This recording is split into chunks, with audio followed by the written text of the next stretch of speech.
Yes sir. Les gars, j'espère que vous allez bien. Moi, je vais très bien. Aujourd'hui, je vous fais une vidéo en voice-over. Comme ça, vous avez un peu de contenu training, un peu de nature, etc. Pendant que je discute avec vous.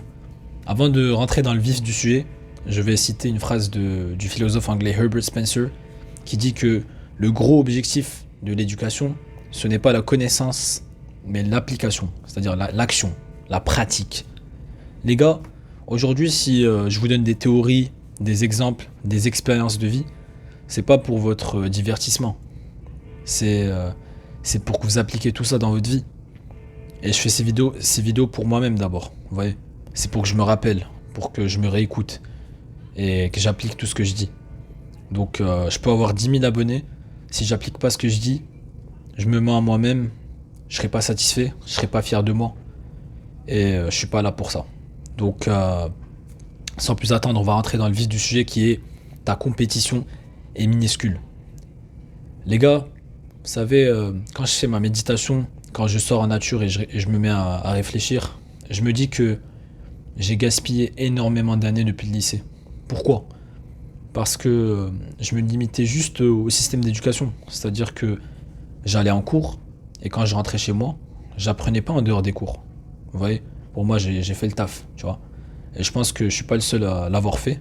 Et c'est la même chose à l'université. Je pense que vous aussi, soit au lycée, au collège, à l'université, vous êtes aussi dans cette même mentalité. C'est-à-dire, je suis allé en cours, j'ai fait mon taf, je rentre chez moi, maintenant je peux chill, je peux aller m'entraîner cool. Mais je vais rien apprendre parce que je suis collégien, je suis lycéen, je suis un élève d'université. Vous voyez? Et ça, c'est grave. C'est vraiment un poids que vous n'allez pas vraiment supporter à l'avenir. Parce que ça mène juste à, comment dire en anglais, à être average, être dans la moyenne. Et aujourd'hui, votre compétition, c'est des gens comme ça. C'est des gens qui n'apprennent pas en dehors de l'université. Bon, après, il y en a, ils vont venir me dire non, mais frérot, moi sur le téléphone, j'apprends beaucoup de trucs sur Facebook, j'apprends beaucoup de trucs sur Instagram. Ça me fait rire. Vous savez, c'est ça le problème en fait. C'est que avec la facilité des réseaux sociaux, vous avez des gens qui veulent plus apprendre. Pour eux, genre quand ils ont une info sur Instagram ou un truc comme ça, ils ont appris, ils sont satisfaits. Ça, ils ont appris un nouveau truc, ils sont contents, vous voyez. Et vous allez les voir débattre en commentaire comme s'ils étaient des experts. Non, ça me fait rire parce que c'est malheureux en fait. C'est pour ça que je vous dis que c'est ça votre compétition aujourd'hui. Vous savez, c'est des gens qui, dès qu'ils ont une petite info, ils croient tout savoir. Alors qu'ils connaissent même pas 1%, voire 2% de tout le sujet en question, vous voyez. Donc, si vous voulez dépasser les gens comme ça, c'est facile, les gars. Je vous l'ai déjà dit. Mettez-vous à la lecture. Mais lisez des livres qui vous intéressent. Vous forcez pas, les gars. Si vous vous forcez à lire des livres comme ça, vous n'allez pas aimer, vous allez lâcher. Donc, choisissez un sujet qui vous intéresse. Par exemple, si vous voulez améliorer votre productivité, vous avez le livre Deep Work de Cal Newport. Si vous voulez vous devenir un être plus sociable, etc. Il y a un livre de... Je me rappelle plus du titre, je vais vous le mettre ici. Euh, Influence Friends, ou je sais pas quoi. Bref, c'est un livre hyper connu, je vais vous mettre le titre ici.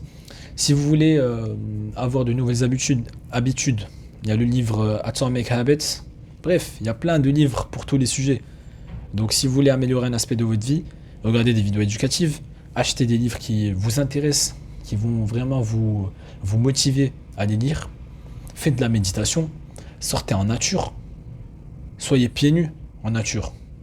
Ça s'appelle grounding, le fait d'être pieds nus en nature. Il y a un échange d'énergie, etc. Faites vos recherches. Il y a beaucoup de bienfaits à être pieds nus en nature, les gars. Donc, vous avez appris un nouveau truc. Bref, en gros, ce que je vous dis ici, c'est que faut pas être dépendant de l'université, du lycée, du collège pour vos connaissances. Vous voyez? Parce que si vous faites ça, vous allez finir comme la moyenne. Et le but, c'est vraiment de surpasser la moyenne. C'est d'être vraiment supérieur aux autres. Donc, mettez-vous à apprendre en dehors de l'université. Apprenez un nouveau skill. Apprenez une nouvelle langue. Apprenez à sortir dehors et à parler aux gens. Vous voyez? On appelle ça en anglais social skills. Voilà, il y a plein de trucs à améliorer dans votre vie. Si vous suivez juste le chemin du gars lambda, vous n'allez pas améliorer votre vie. Vous allez rester le même pour les années à venir. Et vous allez commencer à sortir des excuses. Donc voilà les gars, moi personnellement, en termes de sport, ma discipline a toujours été là, elle sera toujours là. Donc j'ai rien à me reprocher pour le sport, mais pour l'aspect mental, je me suis réveillé tardivement. Donc là j'essaie d'en faire une routine, j'essaie d'en faire une habitude.